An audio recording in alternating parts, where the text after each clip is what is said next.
Hi there, this is Lawrence from Excello, and in this quick video, we're just going to run through all of the different aspects of the View a Retainer screen. Now, one of the really great things and one of the big benefits about Excello is its retainer functionality, as it's one of the few pieces of software out there that really can handle and really does do a lot of great work with retainers.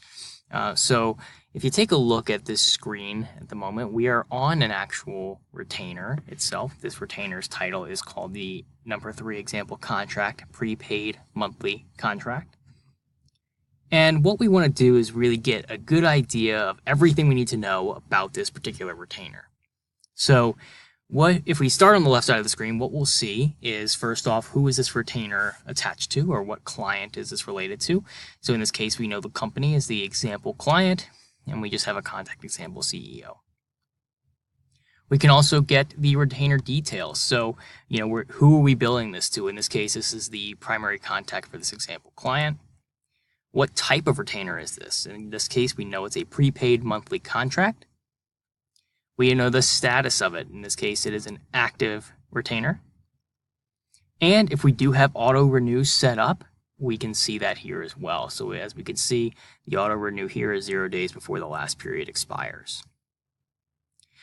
If we go down a little further, we'll be able to see the team members associated with this particular retainer. In this case, we have 2 contributors, Gene and Joe. If we go a little further down, we'll be able to see any bookings associated with this retainer. As we can see, we have an hour of auto-scheduled work that is currently unassigned. Any other bookings would also appear here, and we can also create them here as well. We can also see key dates. So we can see here that this actual retainer itself was created on April 4th, 2016, and it actually expires, or in this case, expired on April 18th, 2017. If there are any comments associated with this retainer, it can be found here as well as any retainer email aliases or tags associated with it. So all of your general retainer details can be found on the left side of the View Retainer screen. If we look on the right side, we're going to get even more great information about this particular retainer. So as we can see, we can start off on the Overview tab here. We can see the value, in this case $2,200 prepaid recurring retainers. And we can also edit it from this screen as well. This will allow us to edit the retainer. We can also get an idea of, what is the duration of this particular retainer. In this case, it is 1 month. The type, it is prepaid. If there is any rollover, in this case there is not, and if we have any budget remaining for any linked work, this is where we can find it. If it is going on during a current period, we can also get some information on that as well, including when, renewing in, any allowance, what has been used, etc. If there's any upcoming work for this particular retainer, it can be found in the My Upcoming Work section. In this case, this retainer has no upcoming work. And we can see the periods associated with this retainer. In this case, we know from April 4th, 2017 through May 3rd, 2017.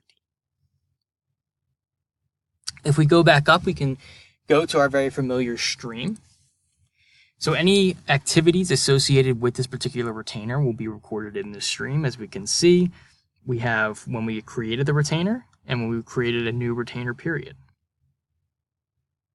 If there are any attachments for this retainer, it can be found under the Attachments tab. Same goes for any invoices under Billing, if this retainer is associated with any projects, if there are any tickets associated with it. In this case, we have 2. If there are any linked assets, or if there are any template materials here. In this case, we have a quantity of 10 for a purchase price of $10 each. If we go up one more little toolbar here, we'll see the status bar. So as we can see, this retainer is in the active status. If this retainer is expired, which in this case, this one actually is, it is finished, so we can actually change it to expired. If we want to reactivate it, we can just simply click the reactivate button, or we can just straight up cancel the retainer. Going up one more section, we'll see another toolbar. As always, if you want to add an activity, such as creating a note or sending an email, you can do it from the Add Activity button. You can log time or start a timer from here as well. If you'd like to edit the retainer or the permissions associated with this retainer, you can do it via the Edit button. The Create button will allow you to create invoices or periods or new tickets or projects associated with this retainer. If there are any unallocated tickets, you can see that ticket list by going to this button here. You can manage and approve time via this button here. Clicking the More button will allow you to link an asset or create an asset, or if you've got several types, you can actually convert to a different type of retainer. Again, types really comes back to your statuses, progressions, and actions, which can be found in your configuration.